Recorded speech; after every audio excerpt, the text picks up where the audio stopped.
factorem celi et terra, visibilium hominum et invisibilium, et in unum Dominum Iesum Christum, Filii Dei unigenitum, et es Patri natum, ante omnia saecula, Deo de Deo, lumen de lumine.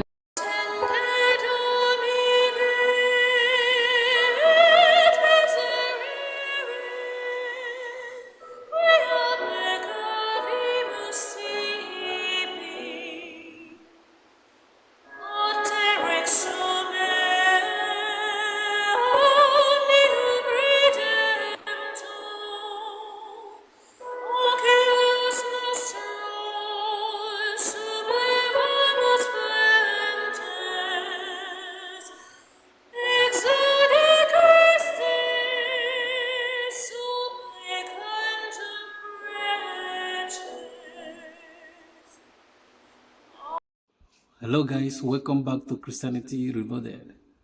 Today we are talking about why Jesus Christ didn't condemn the Romans or the Romans occupation, colonization in Israel during his own time, because if you go through the New Testament, you don't find a place, where he actually condemns occupation or colonization, by these Romans. Even when they push him to the wall to say something about it, he didn't say anything. He just said, you should give to Caesar what belongs to Caesar. You know what I mean? And give to God what belongs to God. And I don't want to go into that, what that statement means, you know what I mean? Because people can interpret it in many ways, because you can say, oh, everything belongs to God. Caesar doesn't have anything. And, I don't know how you can interpret it any way you want. It's not the point I'm trying to make. The point I'm trying to make today is why he didn't go against these people in authority there, and why he didn't say much. I didn't say anything about the colonization and the occupation, you know what I mean, of territory by the Romans. The reason why he didn't say anything about it, he didn't make it, because it's not his purpose of coming to the world. It's not to talk about the political powers or how to be fair or how to govern. You know what I mean? And if he had been he go through that route, like he talk about why he talk about he condemns stuff like that, they would have the story would have been different today. Like they would have said, like, oh, look, why he was killed is because of he was trying to overthrow the Romans, or it's because of his political stand. That's why these people killed him.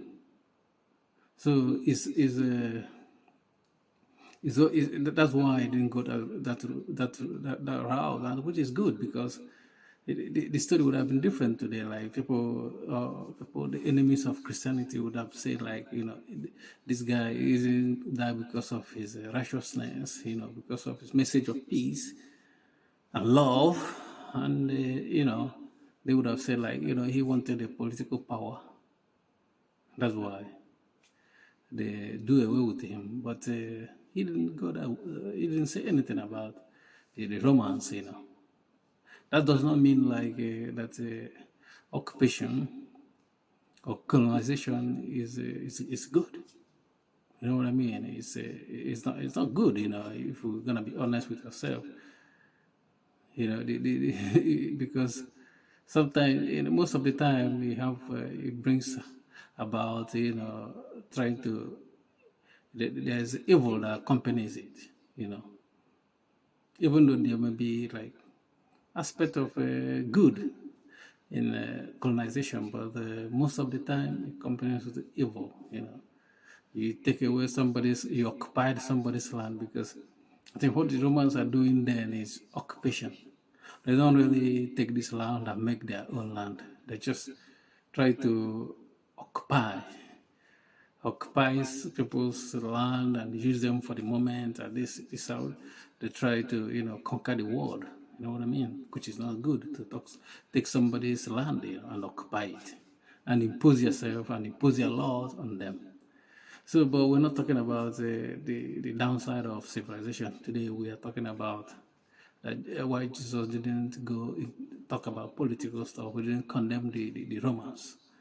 If we would have condemned the Romans, the story would be different today. They would have said like, "Oh, this guy, Jesus wants political power. That's why he was. They did away with him, but he didn't want political power. He said that his kingdom is not of this world.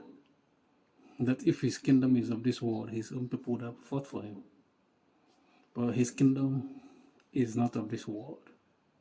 So he was silenced, so that at the end of the day, people is not going to tag him as he's causing trouble, political trouble. That's why they do it with him.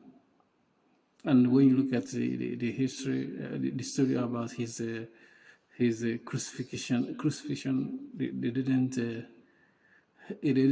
condemn him for that he causing trouble for the Romans. You know what I mean? Thank you for watching. Please don't forget to subscribe to our YouTube channel and help us reach 100 subscribers. You know what I mean? Thank you. Peace.